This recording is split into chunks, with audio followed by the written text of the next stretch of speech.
आज के लेक्चर के अंतर्गत भारतीय संविधान में जैसा कि हम मौलिक अधिकार पढ़ रहे थे और मौलिक अधिकार में मैंने अनुच्छेद जो संवैधानिक उपचार के विषय में वर्गीकृत करता है, जिसमें हमने आपको बताया था कि किस प्रकार से जो भारतीय मौलिक अधिकार हैं या लोगों को जो प्रदान किए गए हैं उनका संरक्षण करता अंतिम रूप से कौन होता है? सुप्रीम कोर्ट होता है।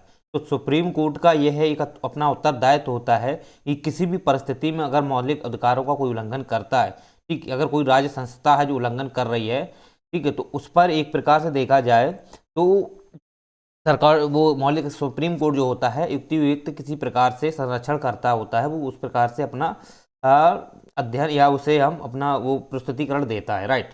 तो ये चीज़ें आपने समझा था। तो 226 से वो जिस प्रकार से 226 के तहत आपको वो दे देता है, जैसे हाई कोर्ट हुआ, राइट, उसी प्रकार से सुप्रीम कोर्ट देता है 32 के तहत। तो ये मैंने स्पष्ट समझ लिया था, उसके अंतर्गत जो भी प्रावधान थे उनको मैंने समझ लिया था। आज का जो लेक्चर रहेगा वो रहेगा 33 यानी कि 33, यानी कि जो 33वां जो अनुच्छेद है मौलिक अधिकार के अंतर्गत, उसके वजह से हम समझेंगे। जैसा कि आप जानते हो कि हमारा जो देश है वो एकता एवं अखंडता एवं बंधुत्व की बात करता है। तो यहाँ पर रहने वाले जितने भी लोग हैं उनको ये अधिकार दिए जाते हैं या उनको ये उत्तरदायित्व दिए जाते हैं कि वो देश की सुरक्षा रखें, देश की राष्ट्रीय एकता रखें, या किसी भी प्रकार परिस्थिति में अगर उनको आह्वान किया जाता है तो उस स्थिति में वो वहाँ पर आ सकते हैं। तो ये हमारे देश का संविधान कहता है, देश की व्यवस्थाएं कहती हैं, और देश के जितने भी नागरिक हैं उनको एक समान रूप से अधिकार प्राप्त है। तो बात अब यहाँ आती है कि जब देश के सभी नागरिकों को अधिकार प्राप्त है तो फिर अनुच्छेद जो 33 है वो थोड़ा अन्य अधिकारों से भिन्न क्यों है? इसका मतलब ये हुआ कि 33 जो अनुच्छेद है कुछ ऐसे लोगों को दिया जाता है जो कहीं ना कहीं देश की सुरक्षा, देश की राष्ट्रीय एकता को बनाए रखे हैं, और वो एक गोपनीय अनुच्छेद होता है जिसे देखा जाए तो उन लोगों की रक्षा या देश की रक्षा के लिए या हमारे समाज की रक्षा के लिए या देश के जो भी मौलिक अधिकार जिन्हें प्राप्त है उन लोगों की रक्षा के लिए वो अनुच्छेद 33 होता है।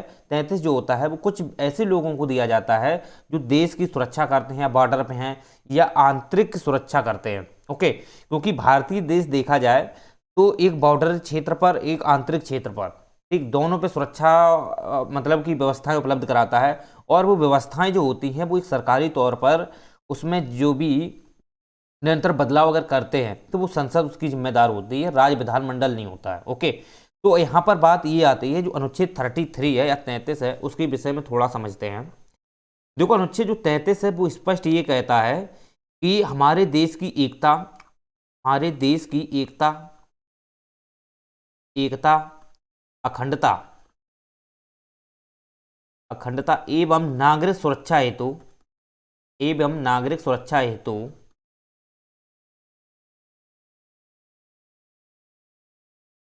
ये उन लोगों को दिया जाता है जो हमारे देश की एकता, अखंडता एवं नागरिक सुरक्षा करते हैं। अब आप ये समझिए कि हमारे देश की एकता को कौन बनाए रखते हैं, हमारे देश की अखंडता को कौन बनाए रखते हैं, या देश की संप्रभुता को कौन बनाए रखते हैं।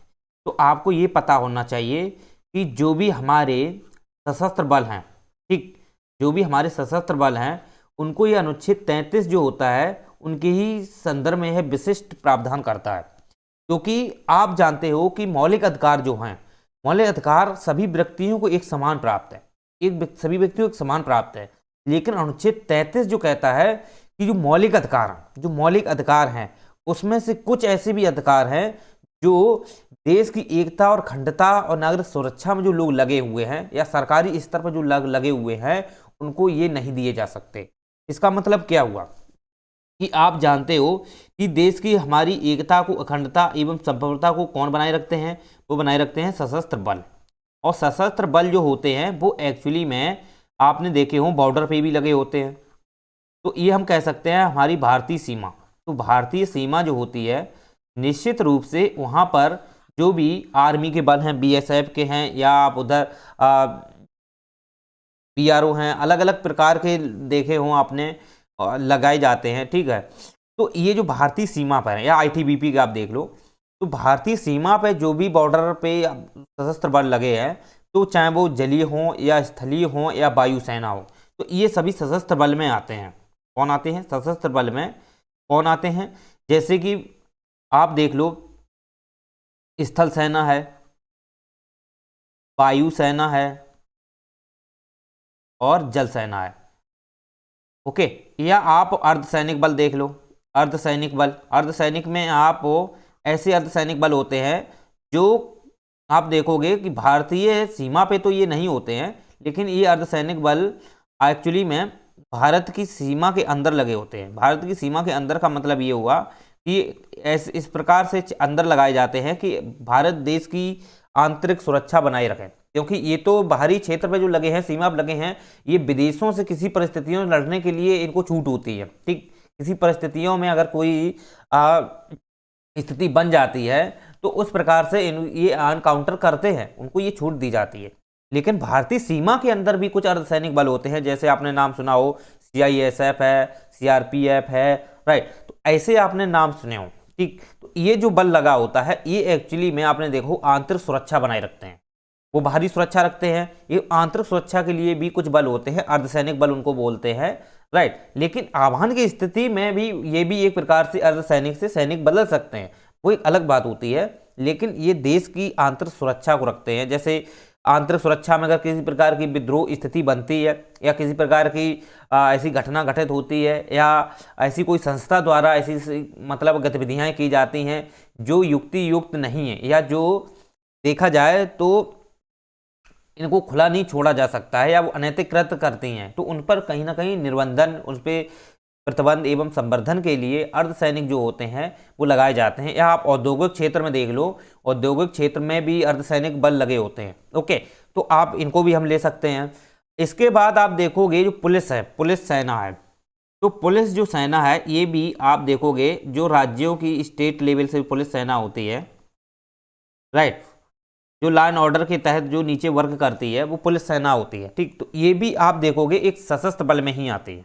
तो ये सभी जो सशस्त्र बल हैं, सशस्त्र बल है, इनको आप देखोगे कि उस प्रकार से अधिकार नहीं दिए जाते हैं जो जिस प्रकार से सभी भारतीयों को प्राप्त होते हैं। सुनना मेरी बात, आप अनुच्छेद 19 की बात कर लो। अनुच्छेद जो 19 है तो इसमें पहला आपका दिया जाएगा सब क्लाउज में वाक एवं अभिव्यक्ति की स्वतंत्रता, वाक एवं अभिव्यक्ति की स्वतंत्रता। अब ये जो अधिकार है, ये अधिकार है, ठीक, ये अधिकार जो होता है ये इन पर एक प्रकार से जो सशस्त्र बल होते हैं इनको ये अधिकार एक प्रकार से हम कह सकते हैं नहीं दिया जाता है, नहीं दिया जाता है। क्यों? क्योंकि ये जो होते हैं सशस्त्र बल ये सीमा पे लगे होते हैं, राइट, या सीमा पे लगे होते हैं या आंतरिक सुरक्षा हेतु होते हैं, आंतरिक सुरक्षा हेतु होते हैं। अगर आप इनसे कुछ भी पूछते हो, आप इनसे कुछ भी पूछते हो तो हो सकता है बता दे, वो अलग बात है, लेकिन इनको अधिकार नहीं होता है। ठीक, इनको अधिकार नहीं होता है कि किसी भी परिस्थिति में ये अपनी गोपनीय या गोपनीय बातों को दूसरे के सामने रखें, क्योंकि ये हमारे देश की एकता, हमारे देश की सुरक्षा एवं देश की एकता, सुरक्षा एवं अखंडता एवं नागरिक सुरक्षा हेतु इनको कुछ ऐसे चीज़ें दी जाती हैं ताकि किसी भी गतिविधियों में से ये निपट सकें। ओके, तो अगर यही चीज़ ये दूसरे लोगों को बताते हैं या किसी सेना को या किसी भी लोगों को बताते हैं या किसी बाहरी सेना को बताते हैं तो ये हमारी देश की सुरक्षा के हित में नहीं है या देश की सुरक्षा या देश के लोगों की सुरक्षा के हित में नहीं रहेगा, राइट। तो यह जो वाक एवं अभिव्यक्ति की स्वतंत्रता होती है, इन लोगों को किस चीज़ पे रिस्ट्रिक्शन दिया जाता है कि आप इस प्रकार से जो देश की एकता, सुरक्षा, नागरिक संरक्षण हेतु जो तुमको दिए गए हैं, जो तुमको अधिकार दिए गए हैं, आप उन अधिकारों से वाक एवं अभिव्यक्ति की स्वतंत्रता के तहत आप उनको सार्वजनिक नहीं कर सकते हो, यानी कि गोपनीय रखोगे। आप मान लो कोई व्यक्ति बॉर्डर पर लगा, कोई सैनिक बल बॉर्डर पर लगा है, राइट, इधर भी कोई बॉर्डर पर लगा है, तो मैं आप वाक एवं अभिव्यक्ति की स्वतंत्रता का अधिकार है, तो आप बाकी में स्वतंत्रता से बात करना अलग बात होती है, लेकिन आप पे ऐसा नहीं आप कर सकते कि आप देश की एकता, देश की रक्षा के लिए आपको जो भी यहाँ पर सिखाए गए या जो भी आपको ट्रेनिंग जैसे दी गई हो, राइट, ट्रेनिंग दी गई हो या आपको कुछ गोपनीय ऐसी चीज़ें बताई गई हो, जानकारी दी गई हो जो आप सुरक्षा के लिए वहाँ पर आपको वो चीज़ें फॉलो करते हो, राइट। तो ये आपको ये अधिकार नहीं है कि आप अपनी से जुड़ी हुई जो भी मंतव्य हैं, जो भी आपने अपने ट्रेनिंग के समय सीखा, तो आप उनको किसी इस पड़ोसी देश के किसी भी सैनिक को बताओ, नहीं कर सकते हो। अगर आप ऐसे करते हो तो इसके लिए पता है मार्शल कोर्ट है, मार्शल कोर्ट है, राइट, मार्शल कोर्ट है, वो क्या करेगा, आपको इसकी सजा देगा। इसकी सजा सुप्रीम कोर्ट हाई कोर्ट में नहीं सुनाई जाती है, इसका अपना एक मार्शल कोर्ट होता है, उसके तहत सजा दी जाती है। तो आप यही समझिए कि मान लेते हैं कि अनुच्छेद 19 है, 19 का सब क्लाउज 1 है, बाकी व्यक्ति की स्वतंत्रता है, ये कुछ चीज पे इसलिए रिस्ट्रिक्शन लगा देते हैं क्योंकि आप, हमारे देश की एक सुरक्षा आपके हित में है, हमारे देश की एकता आपके हाथ में है। अगर आप ही बाकी में व्यक्ति स्वतंत्रता के तहत किसी दूसरे देशों को या कोई आतंकवादी संगठनों से साठगांठ करके कुछ बताते हो तो निश्चित रूप से आप देश की संप्रभुता, देश की रक्षा नहीं कर सकते। ये अनिहित है, ये हित नहीं, ये अहित है, अनिहित है, आप ऐसा नहीं कर सकते हो। तो इसलिए बाकी में व्यक्ति स्वतंत्रता पर इनको रिस्ट्रिक्शन लगाया जाता है कि आप अनैतिक कृत्य नहीं कर सकते हो किसी भी दूसरे के साथ मिलकर के। या आप ऐसा नहीं है कि आप ISIS से मिल गए या किसी भी अलकायदा से मिल गए, राइट, तो आप ऐसा नहीं कर सकते हो। आप पे ये अधिकार नहीं जाता है कि आप हमारी देश की गोपनीय बातों को किसी दूसरे को बताओ, या हमारे सैनिक संगठन के अंतर्गत जो भी विचार हैं या जो भी मंतव्य हैं, ठीक है, वो सैनिक संगठन तक ही रहेंगे, ओके, लेकिन आप उनको सार्वजनिक नहीं कर सकते हो। आप ये खुद जानते हो कि आप किसी भी सैनिक बल हो या घर से कोई हो, तो अगर आप उनसे गोपनीय चीजें पूछोगे तो वो नहीं बताता है, बस ये बता देता है हाँ वहाँ हम लगे हैं, ऐसा काम करते हैं, बहुत ही कठोर काम है, कठिन काम है, बस ये बता सकता है। लेकिन आपको ये नहीं बताएगा कि आपको कैसे ट्रेनिंग दी गई, कैसे सिखाया गया, या कैसे आपको गोपनीय चीज़ें आपको सिखाई गई, क्या क्या आपको उसमें ट्रेनिंग में बताया गया है। तो ये उनको अधिकार नहीं होता है कि वो बता दें। तो ये जो बात है व्यक्ति स्वतंत्रता है, इसमें कुछ विशिष्ट मंतव्यों पे इनको रिस्ट्रिक्शन लगाया जाता है। समझ में आया? अब जैसे इसमें एक संघ बनाने का भी है, ओके, तो संघ बनाने का भी इन्हें नहीं दिया जाता है। क्यों संघ बनाने का इसलिए नहीं दिया जाता है क्योंकि अगर आप पुलिस है, आप सुन लो मेरी बात, अब जैसे यही सैनिक बल हैं, ठीक, ये भी कोई अगर संगठन बना लेते हैं या संघ बना लेते हैं या संगठन बना लेते हैं, राइट, अगर ये संगठन बना करके ही कोई अनुचित कार्य करने लगे तो, ओके, अगर यही संगठन बना लेते हैं और अपना अलग से कोई संगठन चलाने लगे और यही संगठन है वो देश की सुरक्षा के विरुद्ध हो जाए तो, बात समझ रहे हो? तो इनको संघ संगठन बनाने का अधिकार नहीं होता है, इन्हें सशस्त्र बलों को। या आप सोचो कि हम अलग से अपना एक सभी पुलिस हैं या हम सभी सशस्त्र बल हैं, सभी जॉब कर, सभी सरकारी नौकरी में लगे हैं, तो लाओ हम भी एक अपना संगठन बना लें, ऐसा आप नहीं कर सकते हो। आप देश की एकता अखंडता तभी बना सकते हो जब आप अपनी चीज़ों गोपनीय रखोगे, संघ नहीं बनाओगे। संघ में तो आप संघ बना लिया, अब वो संघ देश की एकता अखंडता के विरुद्ध हो जाए। आप कोई संगठन है आपने बनाया, अब वो शायद अलकायदा से मिल जाए, या आपने कोई संगठन बनाया या आप वो किसी भी दूसरे देश से मिल जाए, आप ऐसा संगठन संघ नहीं बना सकते हो। आपको कुछ इस चीज़ के लिए आपको प्रतिबंधित किया जाता है और आपको ये गोपनीय रखनी पड़ती है कि आप कोई बात सार्वजनिक नहीं कर सकते। आपने देखा हो कि कहीं फोर्स लगा होता है, ठीक, फोर्स लगा होता है, तो वहाँ पे आपने देखा हो कि वो अपने काम पे ध्यान देता है, अपने काम पे ध्यान देता है कि उसे किस प्रकार से टारगेट करना है या किस प्रकार से काम करना है। लेकिन सार्वजनिक जो लोग वहाँ होते हैं उनसे आपने देखा कभी उनको बातचीत करते हुए? ज़्यादा वो बॉर्डर पे भी लगे हैं या वहाँ पे कोई मतलब गांव लगे हुए हैं, सटीक लगे हुए हैं, आपने देखा उनसे कभी भी बातचीत करते हुए और काम भी कर रहे हैं, ज़्यादा बातचीत मतलब करते हुए? ऐसा नहीं होता है। आप कोई चीज़ें ऐसे नहीं कर सकते हो, सार्वजनिक नहीं बता सकते हो। आप ये चीज़ें ध्यान रखें,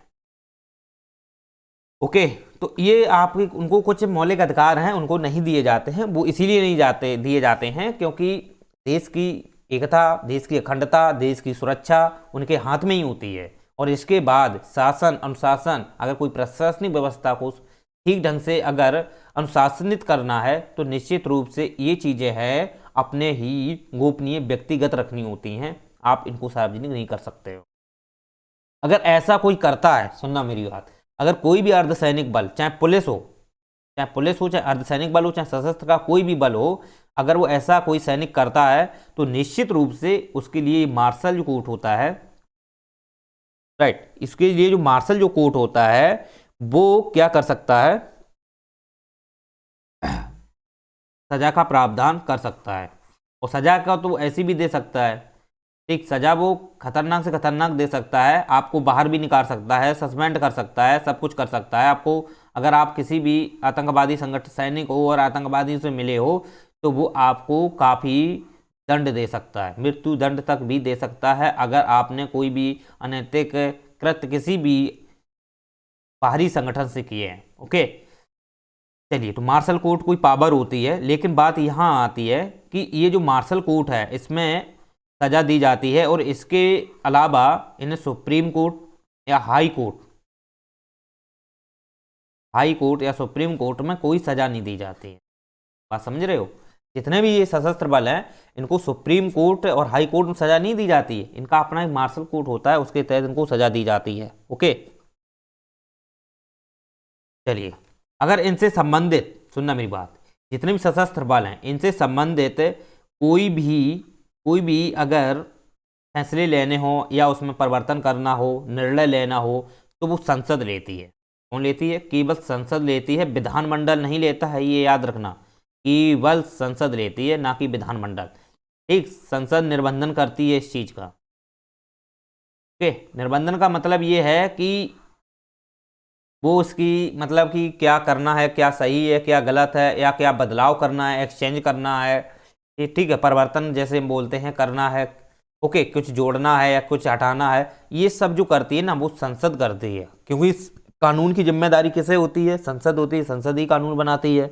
ओके, तो इसलिए उसी को ये सब कुछ होता है और वो युक्ति युक्त प्रतिबंध लगा सकते हैं। युक्ति युक्त का मतलब अगर न्याय उचित प्रतिबंध वो लगाएगी अगर आप किसी भी परिस्थिति में ऐसा कृत करते हो तो। चलिए, तो इसके लिए आपको पता होना चाहिए कि मार्शल कोर्ट पूरा है और इसमें देखा जाए तो सुप्रीम कोर्ट, हाई कोर्ट है, इसमें आप जान ही सकते हो, मार्शल कोर्ट है। इसके बाद अगर आपको कोई सजा दी जाती है, राइट, तो इसकी माफी केवल राष्ट्रपति दे सकते हैं। राष्ट्रपति के अलावा कोई भी व्यक्ति नहीं माफ कर सकता है, ना क्षमा कर सकता है। राष्ट्रपति अगर चाहते हैं तो वो कर सकते हैं, वो अलग बात है। ओके, उसके लिए राष्ट्रपति बैठे हुए हैं। चलिए, तो उम्मीद करते हैं आपसे ये समझ में आया आर्टिकल 33। तो इसके लिए कई सारे अधिनियम भी बनाए हैं, जैसे आपने सुना हो सेना अधिनियम 1950 का है, सेना अधिनियम 1950। ओके, इसके बाद भारतीय नौसेना अधिनियम, भारतीय नौसेना अधिनियम है 1950 का। फिर है वायुसेना अधिनियम 1950 में, ये तीनों बने थे। ठीक, वायुसेना अधिनियम ये भी 1950 का है। लेकिन पुलिस अधिनियम जो पुलिस अधिनियम है 1966 में बना था। तो ये जो अधिनियम हैं एक्चुअली में संसद द्वारा बनाए गए हैं और संसद समय समय पर इसमें बदलाव करती रहती है कि वो किस प्रकार से इसमें परिवर्तन करे या कुछ बदलाव करे। वो अपने देश की एकता सुरक्षा को हित में रखने के लिए वो डिसीजन लेती है कि मुझे किस प्रकार से इसमें निर्णय लेने हैं या कुछ बदलाव करना है। ओके, तो उस अकॉर्डिंग करती है, वो समय की परिस्थिति के अनुसार वो बदलती रहती है, वो एक अलग बात होती है। चलिए, तो मुझे लगता है अनुच्छेद जो 33 है वो स्पष्ट समझ में आ गया है और इससे संबंधित जो भी प्रावधान है मैंने एक एक क्लियरिटी से आपको समझा दिए हैं। चलिए, अनुच्छेद 34 की अगर हम बात करें, अनुच्छेद जो 34 है इसको थोड़ा समझ लो आप। जैसा कि आप जानते हो अनुच्छेद 34 एक्चुअली में कि हमारे यहाँ पर कुछ किसी भी परिस्थितियों में बहुत सारी ऐसी परिस्थितियाँ बन जाती हैं, तो उन परिस्थितियों से निपटने के लिए यहाँ पर जो एक सैनिक है, या हम इसे इस प्रकार से बोल सकते हैं, जो मार्शल आर्ट है, ठीक, मार्शल लॉ है, उसको लागू करने की यहाँ बात की गई है। और मार्शल लॉ आपने देखा हो कि कई चीज विशेष क्षेत्र में भी लगता है। ये मार्शल लॉ जो होता है, वैसे मार्शल लॉ इसके बारे में थोड़ा समझ लो आप। जैसा कि जानते हो कि हमारे देश में वैसे आज तक अभी मार्शल लॉ लगा नहीं है पूरे देश में, वैसे पूरे देश की बात नहीं है, कहीं कहीं क्षेत्रों में लग जाता है, लगा रहता है, वो एक अलग बात होती है। जैसे असम वाले क्षेत्रों में उधर देख लो, ठीक, या किसी विद्रोही जैसी परिस्थितियां किसी भारत क्षेत्र में अगर हो रही हैं तो वहाँ पर जब पुलिस संगठन काम ना कर पाए, क्योंकि पुलिस संगठन ऐसा होता है कि उनको इतनी ट्रेनिंग और इतनी पावर अपने आप में नहीं होती है ताकि वो वहाँ की व्यवस्था को कायम कर सकें, उसे मेंटेन रख पाएँ, प्रबंधन कर सकें। तब इसके लिए अगर वहाँ स्थितियाँ ज़्यादा जटिल हो रही हैं तो उस स्थिति में वहाँ पर जो मार्शल लॉ लागू होता है, और मार्शल लॉ में आप देखोगे ऐसे सैनिक होते हैं जो काफ़ी एक प्रकार से बहुत ही ज़्यादा ही ट्रेनिंग से युक्त होते हैं, और उन्होंने बॉर्डर पे जो लगे होते हैं एक प्रकार से, तो उनको वहाँ पर भेजा जाता है, आर्मी होती है, उनको भेजा जाता है, तो वे फिर अपने अकॉर्डिंग काम करते हैं। ऐसा नहीं वो अपने दिमाग से काम करें, ठीक, उनको ये छूट होती है, वो अकॉर्डिंग वहाँ पे मेंटेन कर लेते हैं व्यवस्था। अगर ज़्यादा ही परिस्थितियाँ गतिविधि हो रही हैं तो फिर ये मार्शल लॉ के अंतर्गत जो उन्हें पावर दी जाती है, जो भी उन सेना को पावर दी जाती है, वो इतनी पावर दी जाती है कि वो किसी व्यक्ति को मार भी सकते हैं, ठीक, हत्या कर सकते हैं, गोली मार सकते हैं, ठीक, क्योंकि वो उनको माइंड से काम नहीं करना होता है, उनको गतिविधियों से निपटना है। जो भी अनैतिक गतिविधियाँ हो रही हैं, विद्रोह गतिविधियाँ हो रही हैं, उनसे निपटना होता है। तो उस स्थिति में ये मार्शल लॉ लगा जाता है, और मार्शल लॉ एक प्रकार का ऐसा लॉ होता है जहां पर जो केंद्रीय सशस्त्र बल होता है वहां पे डायरेक्ट लागू कर दिया जाता है, या वहां पे लोग सशस्त्र बल वाले लगाए जाते हैं, ठीक, वो काफ़ी पावरफुल होते हैं। चलिए, तो अब हम बात करते हैं इस चीज़ की कि अनुच्छेद 34 जो है वो मार्शल लॉ की बात करता है, और मार्शल लॉ जो होता है पूरे भारत या किसी क्षेत्र में लगाया जा सकता है। वैसे पूरे भारत में अभी तक लगा ही नहीं है कहीं भी, किसी क्षेत्र में ही देखो लगा दिया जाता है। कभी कभी आपने देखा हो पूर्वोत्तर क्षेत्र में ज़्यादातर देखने को मिलता है, ठीक है, और आपने देखा हो कि आंतरिक क्षेत्रों में ये मार्शल लॉ लागू होता है, वो उसी परिस्थिति में होता है जब ज़्यादा ही कोई भी गतिविधियाँ बढ़ जाएँ, हिंसात्मक गतिविधियाँ बढ़ें, ओके, या ज़्यादा अराजकता फैल जाए, हिंसात्मक अराजकता हो, या लोगों के बीच कट्टरता हो, ईर्ष्या हो, या विद्रोह जैसी बहुत ही गतिविधियाँ हो जहाँ पर पुलिस जो है वो मेंटेन ना कर पाए, क्योंकि स्टेट लेवल जिस स्टेट में ये स्थिति गुजर रही है तो उस स्थिति में पुलिस लगती है, तो अब पुलिस वहाँ की प्रशासनिक व्यवस्था को नहीं संभाल पा रही है, ओके, तो उस स्थिति में ये मार्शल लॉ लागू होता है। और मार्शल लॉ जब लागू होता है ना तो वहाँ पर ये पुलिस काम नहीं करती है, बस मार्शल लॉ के तहत जो सैनिक होते हैं और अर्धसैनिक होते हैं उनको डायरेक्ट लागू किया जाता है, डायरेक्ट वहाँ पे लगा दिए जाते हैं, फिर वो अपने अकॉर्डिंग काम करते हैं, ठीक, फिर मारा काटी दी गोली चलाते हैं, एनकाउंटर करते हैं, ओके, तो फिर उनको आदेश हो जाता है कि आप अपनी अकॉर्डिंग निपटो, ठीक है, तो फिर वो उस अकॉर्डिंग निपटते हैं, क्योंकि वहाँ पे नागरिक जो होते हैं काफ़ी ऐसे होते हैं विद्रोही किस्म के, तो उनको से कैसे निपटना है, तो उनको निपटने के लिए ये जो मार्शल लॉ होता है इसके तहत जो सैनिक दिए जाते हैं वही निपटते हैं, ठीक है। हाँ, तो ये आम नागरिकों पे भी गोली चलाने का इन्हें अधिकार हो जाता है मार्शल लॉ के तहत। चलिए, तो मार्शल लॉ जो है इसके कुछ आप प्रयोजन समझिए कि किसी भी परिस्थितियां जैसे कौन सी आ सकती हैं, जैसे लोकतंत्र की हत्या हो। अगर लोकतंत्र की हत्या होती है, लोकतंत्र की हत्या का मतलब ये है कि लोकतंत्र एक प्रकार की देखा जाए तो ऐसी व्यवस्था होती है जो जनता का हित छिपा होता है, ठीक, उसमें जनता ही सब कुछ होती है, जनता भागीदार होती है हर विषय में, ओके।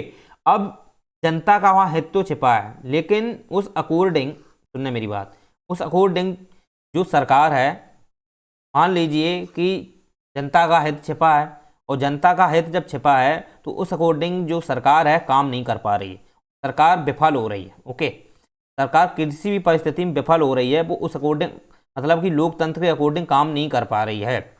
अब ज़्यादा से ज़्यादा गतिविधि हो रही हैं, विद्रोह हो रहे हैं, तो फिर वहाँ पर मार्शल लॉ लागू हो जाता है, मार्शल लॉ लागू हो जाता है। और मार्शल लॉ जब लागू होता है तो ये बात याद रखें कि वहाँ पर जो भी सरकार है, चाहे केंद्र सरकार हो या राज्य सरकार हो, फिर उसका कोई काम नहीं रहता है, ठीक, फिर सीधी सेना ही काम करती है उसमें, ओके, फिर सैनिक बल काम करता है उसमें, राज्य सरकार केंद्र सरकार को कोई मतलब नहीं। आपने म्यांमार क्षेत्र में देखा हो तख्ता पलट हुए हैं, तो म्यांमार में राज्य जो है वहाँ पर काफ़ी बार सेना का प्रभाव रहा है, सेना ने ही व्यवस्था को संभाला है, क्योंकि जिस अकॉर्डिंग जनता चाहती है उस अकॉर्डिंग शासन नहीं चलता है, प्रशासन नहीं चलता है, तो फिर वहाँ पर लोकतंत्र की हत्या है। वैसे हमारे देश में अभी तक ऐसा हुआ ही नहीं है और नहीं होता है ऐसा। ओके, ताकि अपने यहाँ पे कभी हुआ कि केंद्र सरकार या राज्य सरकार को खत्म किया गया, नहीं है ना।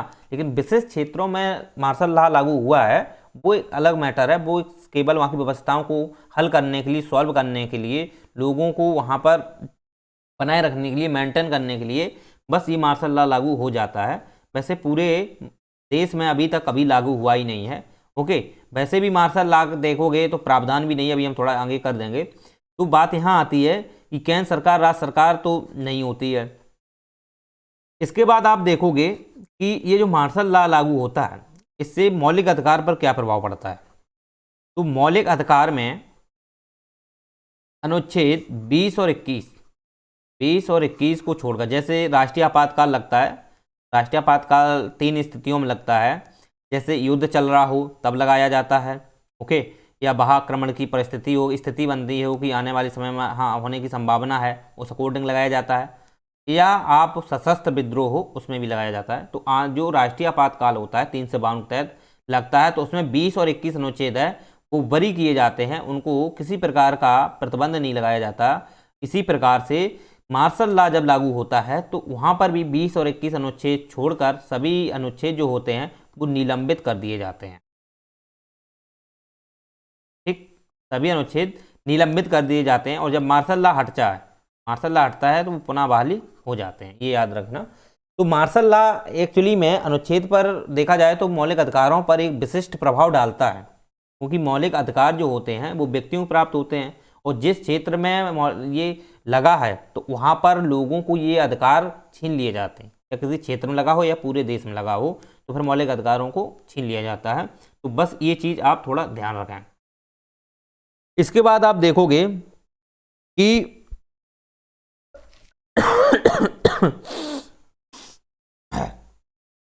इसके बाद आप देखोगे कि जब राष्ट्रीय आपातकाल लगता है तो उसमें भी 20 और 21 अनुच्छेद छोड़ करके सभी निलंबित होते हैं। वही स्थिति इसमें भी है। जबकि राष्ट्रीय आपातकाल में केंद्र और राज्य जो सरकारें होती हैं, इनका जो कार्यकाल है वो बढ़ा दिया जाता है। का कार्यकाल बढ़ा दिया जाता है। उस समय चुनाव नहीं होते हैं, ये बढ़ जाता है 1 साल के लिए, तो उस समय चुनाव नहीं होते हैं। जबकि इसमें अगर आप देखोगे मार्शल लॉ जब लगता है तो वहाँ पर केंद्र एवं राज्य की जो सरकारें होती हैं वो खत्म हो जाती हैं, बिल्कुल कोई मतलब नहीं केंद्र राज्य सरकार। हम पूरे देश की बात कर रहे हैं यहाँ पे। जैसे राष्ट्रीय आपातकाल पूरे देश में होता है और राष्ट्रीय आपातकाल भी किसी क्षेत्र में लगाया जाता है। ओके, तो अब मान लो कि राष्ट्रीय आपातकाल जो है किसी क्षेत्र में लगा दिया गया, तो उस क्षेत्र में अनुच्छेद 20 एवं 21 है। ओके, तो वो वहाँ पे बरी कर दिए जाते हैं, सभी निलंबित हो जाते हैं। इसी प्रकार यहाँ पर भी है, अगर किसी क्षेत्र में लगाया जाता है, इसे किसी क्षेत्र में लगाते हैं तो वहाँ पर भी 20 और 21 अनुच्छेद को छोड़कर सभी अनुच्छेद जो होते हैं वो निलंबित हो जाते हैं, या निरस्त हम बोलते हैं इसको, बाद में पुनर्बहाल कर दिए जाते हैं। चलिए, और भी परिवर्तन है, जैसे कि जब राष्ट्रीय आपातकाल लगता है तो यहाँ पर जो राज्य की विधायिका है, इसकी जो पावर होती है, विधायी पावर होती है, वो कहाँ चली जाती है? वो चली जाती है केंद्र में। फिर यहाँ पे संसद काम करती है। ओके, लेकिन यहाँ पर ऐसा कोई बात ही नहीं है, क्योंकि यहाँ पर केंद्र राज्य कोई मतलब ही नहीं है।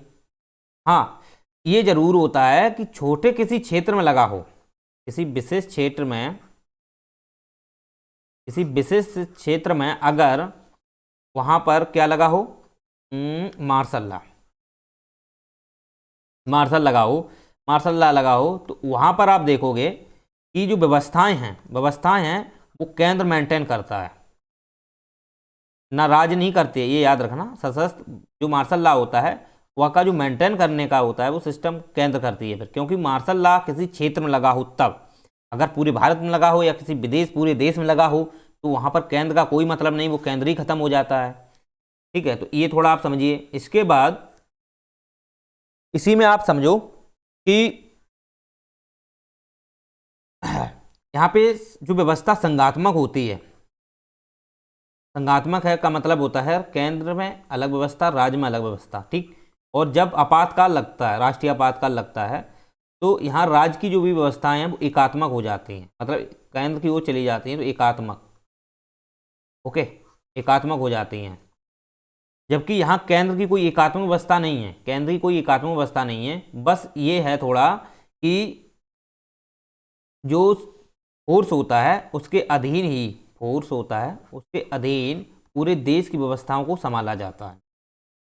चलिए समझ रहे हो ना, पूरे मतलब सेनाएं जितनी भी होती हैं वो फोर्स होता है, उनके तहत ही व्यवस्थाएं संभाली जाती हैं, फिर केंद्र राज्य का कोई मतलब नहीं रहता है।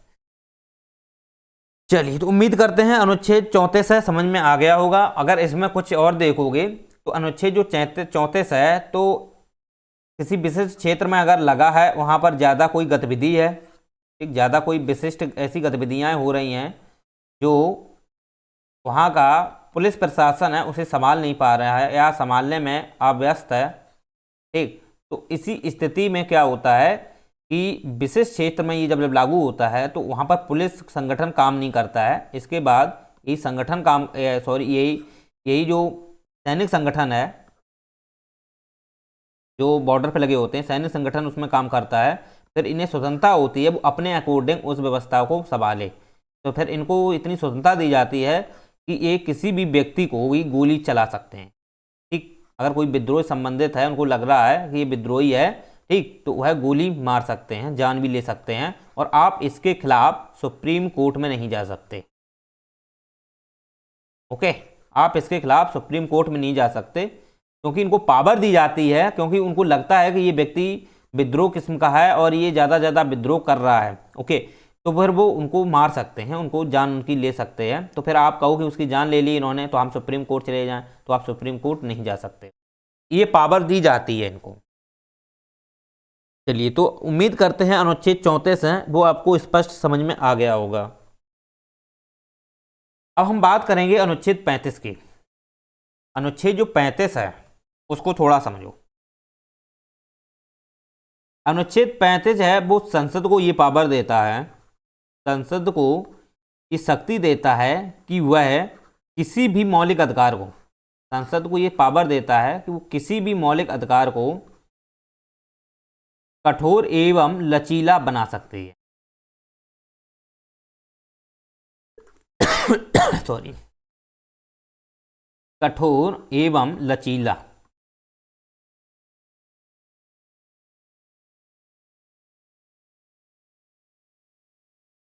देखिए समझिए थोड़ा, कठोर एवं लचीला का यहां मतलब ये होता है कि संसद को अगर लगे कि हमें देश की व्यवस्थाओं को या कानूनी व्यवस्थाओं को कठोर करना है, और वैसे भी ये राज्य के विरुद्ध होते हैं मौलिक अधिकार, ठीक है, तो उनको लगता है कि हमें मौलिक अधिकारों को थोड़ा कठोर करना है या लचीला करना है या शासन प्रशासन व्यवस्था को थोड़ा मजबूत करना है, तो उसे अधिकार ये होता है कि जितने भी मौलिक अधिकार हैं उसमें से कोई भी मौलिक अधिकार ऐसा है जो बिल्कुल लचीला है, ठीक, उसका लोग जो है दुरुपयोग कर रहे हैं, कठोर नहीं है, दुरुपयोग कर रहे हैं, तो आप उस समय ऐसी परिस्थिति होती है, कभी कभी देखा होगा आपने कि अनुच्छेद 17 ले लो आप, 17 अनुच्छेद जो देखा हुआ आपने, उसमें क्या था कि पहले अप्रस्तुतता अधिनियम था, अप्रस्तुतता अधिनियम जो था 1955 वाला, तो इसको बाद में कठोर किया गया, इसको कठोर करके एक नागरिक संरक्षण अधिनियम बनाया गया था सिविल से, ठीक, तो जब वो बाद में बना था तो उसे फिर इतना कठोर कर दिया गया था, उसमें दंडक प्रावधान, वैसे दंडक प्रावधान इसमें भी था, इसमें थोड़ा और कठोर कर दिया गया। तो इसका मतलब आप क्या समझ रहे कि संसद समय समय पर अगर उसके परिस्थिति बेस उसे लगता है कि मुझे इस अधिकार को कठोर करना है या इस अधिकार को लचीला करना है, तो संसद उसमें कोई भी संशोधन करके या अधिकार बना करके नया कानून जोड़ करके उसे बदल सकती है, कुछ भी कर सकने के लिए वो स्वतंत्र होती है। तो यह कठोर और लचीला बनाने के लिए अधिकारों को किसे पावर दी गई है, वो संसद को दी गई है, ओके। जैसे महिला सशक्तिकरण करना है, ठीक, तो महिला सशक्तिकरण करने की जो पावर दी गई है वो दी गई है मान लो संसद को। अब संसद कोई ऐसा कानून बनाए जो कठोर हो, जो महिला सशक्तिकरण के लिए ज़्यादा से ज़्यादा कठोर हो या महिलाओं को ज़्यादा मतलब कठोर बनाने के लिए, या महिलाओं को ज़्यादा से ज़्यादा उत्तरदायित्व देने के लिए, या महिलाओं को समानता के लिए पावर देने के लिए, ओके, तो संसद ऐसा कानून बना सकती है, तो ये पावर होती है, आप समझ रहे हो ना। और पहली बात ये है कि संसद कोई भी कानून बनाती है वो युक्ति युक्त होना चाहिए, न्याय उचित होना चाहिए।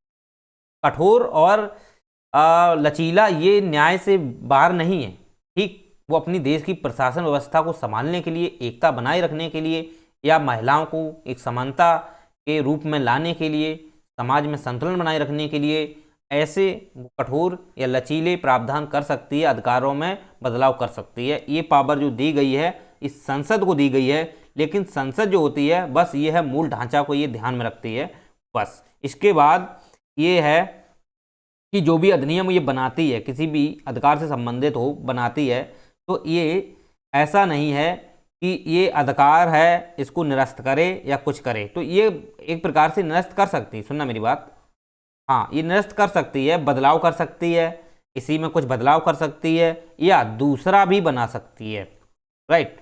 ये सब पावर जो दी गई है वो संसद को दी गई है, संसद अपने अकॉर्डिंग ये डिसाइड करती रहती है। चलिए, तो उम्मीद करते हैं आपको ये समझ में आ गया होगा। जो भी मौलिक अधिकार हैं, आज हमारे मौलिक अधिकार थे वो खत्म हो गए हैं। अब नेक्स्ट से हम लेक्चर जो पढ़ेंगे वो राज्य के नीति निर्देशक तत्वों के विषय में समझेंगे, ओके, जो राज्यों को उत्तरदायित्व दिए जाते हैं कि वो किस प्रकार से व्यवस्था को बनाए रखने के लिए कानून बनाए। चलिए, तो आशा करते हैं आपको ये समझ में आया होगा। अगर अच्छा लगा हो तो लाइक शेयर सब्सक्राइब जरूर कीजिए, ओके, और डिस्क्रिप्शन बॉक्स में जाके हमारे टेलीग्राम को अवश्य ज्वाइन करें। Thank you.